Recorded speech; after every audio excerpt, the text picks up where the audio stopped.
को ये लखवा नहीं होता तो आज हमको ऐसी ये सब दिन देखने नहीं पड़ते। भले इनके भाई सगे वाले सब है, कोई पूछता है नहीं क्या खा रहे हो क्या पी रहे हो, कुछ भी नहीं।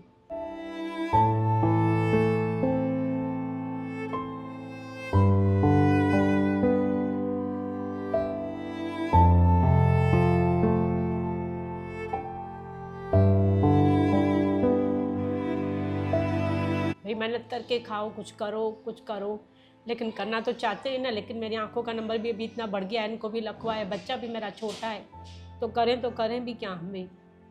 इसलिए मैं यही चाहती हूँ अगर मेरे पति को रोजगार मिल जाएगा तो वो कमाएंगे। જય હિન્દ દોસ્તો, સૌને મારા જય શ્રી કૃષ્ણ। હાલ અમે સુરતની અંદર હતા અને આજે કેવા દિવ્યાંગ પરિવારની મુલાકાતે આવ્યા હતા। હાલમાં તો આ પરિવારને મહેનત કરવી છે, જીવનમાં આગળ વધવું છે, તો બસ આજે આ પરિવાર સાથે વાતચીત કરી અને પરિવારની મદદ કરવાની કોશિશ કરીએ। તો બસ દોસ્તો વિડીયો સાથે બન્યા રહેજો અને તમારા દરેક ગ્રુપમાં વિડીયોને શેર કરજો। ભાઈ પહેલાં તો મારું નામ નિલેશભાઈ છે, તમારું શું નામ છે? પ્રકાશભાઈ। અને બેન તમારું? નિશા। તો ભાઈ હાલમાં શું તકલીફ પડી રહી છે? હાલમાં મને પેરાલાઇઝ થઈ ગયેલું છે ને મારે હાથ પગ ચાલતા નથી, હું બિલકુલ ચાલી શકતો નથી ને કોઈની પાસે કશું માંગવા જાઉં છું તો એ લોકો મારી હાલત જોઈને જ ના પાડી દે છે, ભાઈ તારાથી કંઈ ન થાય। ઘરમાં કોઈ કમાવાળું છે નહીં, છોકરો એકદમ નાનો છે, 11મું ધોરણ ભણે છે।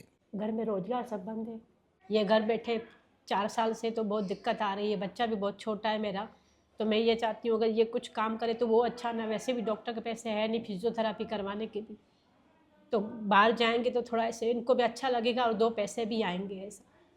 तो अभी घर का गुजरन कैसे चलता है?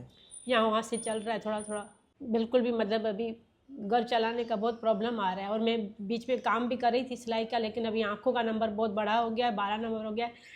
डॉक्टर ने मना कर दिया अभी भाई सिलाई वगैरह मत करो, इसके लिए वो भी नहीं कर सकती अभी मैं। अभी तो फ़िलहाल ये टेबल लगा के पहले बैठते थे बाहर रास्ते पे, फिर वहाँ पे उनको अचानक से छाती में दर्द हो गया, 2-4 दिन बैठे थे तो बहुत प्रॉब्लम आ गया था, फिर वापस इनको लेके आ गए। फिर वापस अभी दिक्कत बहुत परेशानी हो रही है, जो 50-100 आता था वो भी बंद हो गया। बहुत कठिनाई से गुजर रहे हैं, बहुत परेशानी और दिक्कत से गुजर रहे हैं। एक टाइम बना के 2 टाइम खा लेते हैं, ऐसे करके चल रहा है घर। अच्छा, ऐसे घर का गुजरान चलाते हो? हाँ तो अभी आपकी परिस्थिति काफ़ी ख़राब है बहन। हाँ, बस यही कि इनको खाली काम मिल जाए तो वो बहुत अच्छा है। यहाँ भगवान हमको ये मतलब प्रॉब्लम नहीं देते तो आज ये सब दिक्कत ही नहीं आती, कुछ परेशानी नहीं आती आज हमको। 4 साल में मतलब किसी ने न मदद की है न क्या। 3 भाई है, उन्होंने भी नहीं पूछा है। કેમ કે આવી હાલત જોઈને મારે તો એમ થાય કે મારે જીવવું કેવી રીતે જીવવું, મારે એ સમજ નથી પડતી। મારે જીવવું કે શું કરવું, કેવી રીતે ઘરનું ગુજરાન ચલાવવું। હાલત મારી ખરાબ છે, પણ હવે કુદરતી થઈ ગયેલું છે તો હવે કોને કહેવું જવું। એક ટાઈમ ખાઈને ચલાવતા છે અત્યારે તો, ભાઈ થોડું ઘણું આવે તો ઠીક ખાઈને ચલાવી દેતા છે। એ એક રૂપિયા માટે અમને ફાફા પડે છે કે હવે અમારે કરવું કે કાલનું ભવિષ્યનું સોચીને અમને ટેન્શન ચડે છે કે વર્તમાન કે આવ્યું હોય ભવિષ્ય કેવી રીતે ચાલશે તેવી હાલત છે। હવે કોને કહેવા જવું, કોઈ મદદ કરવાવાળું તો હોવું જોઈએ ને, મદદ કરવાવાળું પણ તો છે નહીં કે ચાલો અમને તમને મદદ કરો। અમને મદદ નથી જોઈતી પણ અમને રોજગાર જોઈએ છે। મારે પોતાની રીતે મહેનત કરીને કંઈક મેળવવું છે, તો હું મેળવી કઈ રીતે શકું કે મારી પાસે રોજગાર મેળવવા માટે પૈસા તો હોવા જોઈએ ને, ધંધો કરવા માટે પણ। નોકરી માગું છું તો નોકરી નથી મળતી, હાલત એવી છે। અને આવી આ પરિસ્થિતિમાં બધા ભાગી જાય છે, કોઈ પૂછવા નથી આવતું કે ભાઈ તને શું તકલીફ છે, કારણ કે બધાને ખબર છે કે આ માંગ કરતો છે એટલે કોઈ આવતું જ નથી। કોઈ પણ માણસ પૂછવા પણ નથી આવતું કે ભાઈ તું જીવે છે કે મરી ગયેલો છે। એવી ખરાબ કન્ડિશન છે। પપ્પા કોરોનામાં ઓફ થઈ ગયા પછી મારી આવી હાલત થઈ ગઈ। તો અત્યારે હાલમાં શું કરવા માંગો છો તમે? મેં કંઈક ને કંઈક મારે કરવું છે, કંઈ રોજગારી મળી દે, નથી રડી શકતો કે નથી મરી શકતો, બોલો હવે શું કરવું તમે જ કહો। તમે ચિંતા નહીં કરો ભાઈ, આજે અમે તમને ચોક્કસથી મદદ કરીશું અને તમારી ખાલી એક જ રિક્વેસ્ટ છે કે તમારે મહેનત કરવી છે, પણ તમે ચિંતા નહીં કરતા। આજે અમે તમને કંઈક એવી મદદ કરીશું કે તમે જિંદગીમાં સન્માનભરી જિંદગી પણ જીવી શકશો અને મહેનત પણ કરી શકશો। इनको ये लखवा नहीं होता तो आज हमको ऐसी ये सब दिन देखने नहीं पड़ते। भले इनके भाई सगे वाले सब है, कोई पूछता है नहीं। आज अपने सगे वाले भी कोई पूछता कोई नहीं है। पूछता नहीं है क्या खा रहे हो क्या पी रहे हो, कुछ भी नहीं। अभी आप क्या करना चाहते हो? बस अभी कुछ रोज़गार मिल जाएगा अगर मेरे पति को तो उनको मैं मदद करूँगी उनके साथ, जैसे काम बढ़े, खुद का कमा के खाएं। आज हम ज़रूर आपकी मदद करेंगे और कुछ ऐसी मदद करेंगे कि आप आगे भी बढ़ पाएंगे और सम्मान भरी ज़िंदगी जी सकेंगे, ठीक है? हाँ। आप बिल्कुल चिंता मत कीजिए बहन। તમારો લાખ લાખ આભાર, તમે બહુ મોટી મહેરબાની થશે। અમને કંઈક સન્માનભાઈ જિંદગી આપશો, તમારા બહુ મોટી મહેરબાની। તમે ચિંતા નહીં કરો, અમે ચોક્કસથી મદદ કરીશું.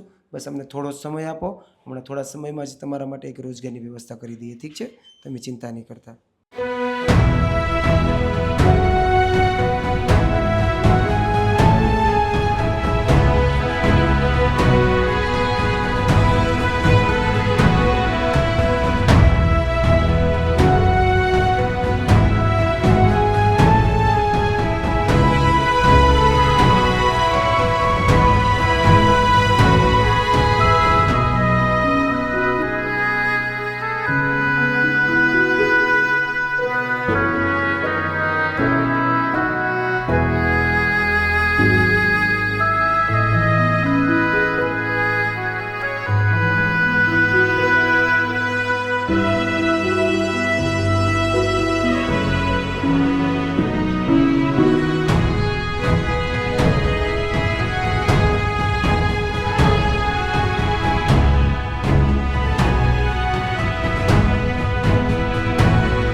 કેવું લાગ્યું છે અંકલ આજે? બહુ સરસ લાગ્યું છે, ખુશી થઈ અમને કે અમને કંઈક કમાવાનો નવો રસ્તો મળ્યો. મને કંઈક તો મારે રાહત થઈ ગઈ મને. અને તમે જે કર્યું છે તે પોતાના લોકોએ જે નથી કર્યું છે તમે કર્યું છે તે બધા મને બહુ ખુશી થઈ. આભાર તમારો. હવે તમે મહેનત કરી શકશો ને આમાં? હા, આરામ. અમે હવે રાત દિવસ મહેનત કરશું, આને વધારવાનું કોશિશ કરશું. અમે જેટલું થાય એટલું આગળ વધારવાની કોશિશ કરશું, જેથી અમને કોઈની પાસેથી માંગવું ન પડે ને કોઈના તાના સાંભળવા ન પડે.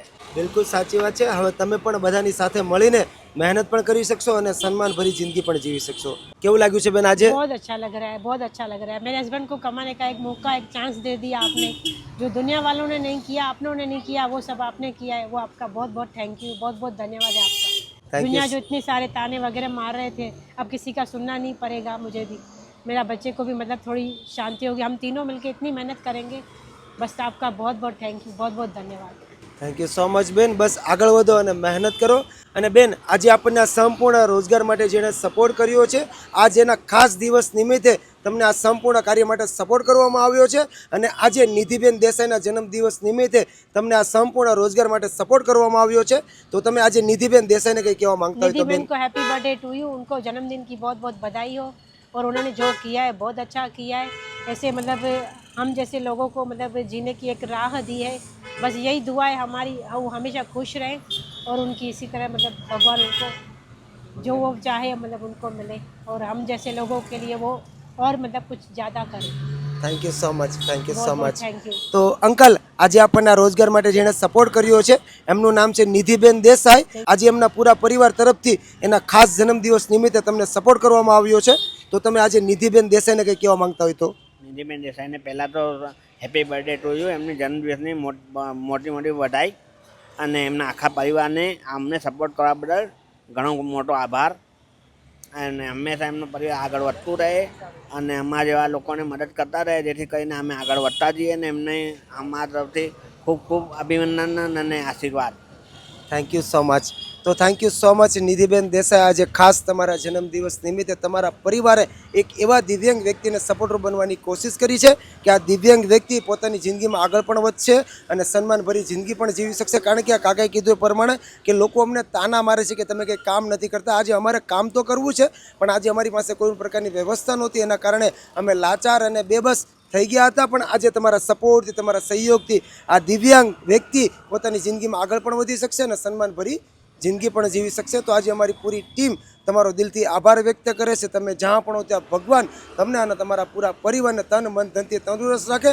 બસ હર હંમેશના માટે બસ આવી જ રીતના જરૂરિયાતમંદ લોકો માટે અને નિરાધાર લોકો માટે સપોર્ટરૂપ બનતા રહેજો. આજે તમારા ખાસ જન્મદિવસ નિમિત્તે તમે એક એવા દિવ્યાંગ વ્યક્તિના ચહેરા પર સ્માઇલ લાવવાની કોશિશ કરી છે કે આ દિવ્યાંગ વ્યક્તિ પોતાની જિંદગીમાં આગળ પણ વધી શકશે અને સન્માનભરી જિંદગી પણ જીવી શકશે. તો હેપી બર્થડે નિધિબેન. બસ તમારો જન્મદિવસ આવી જ રીતના તમે સેલિબ્રેશન કરતા રહો અને તમારું આવનારું વર્ષ તન મન ધનથી તંદુરસ્ત રહે. બસ તમે અને તમારો પૂરો પરિવાર આવી જ રીતે જરૂરિયાતમંદ લોકો માટે સપોર્ટરૂપ બનતો રહે અને ભગવાન તમારા પૂરા પરિવારને તન મન ધનથી તંદુરસ્ત રાખે. Happy birthday નિધિબેન. બસ હર હંમેશને માટે આવી જ રીતના તમારા બર્થડેની સેલિબ્રેશન કરતા રહેજો. Once again thank you so much.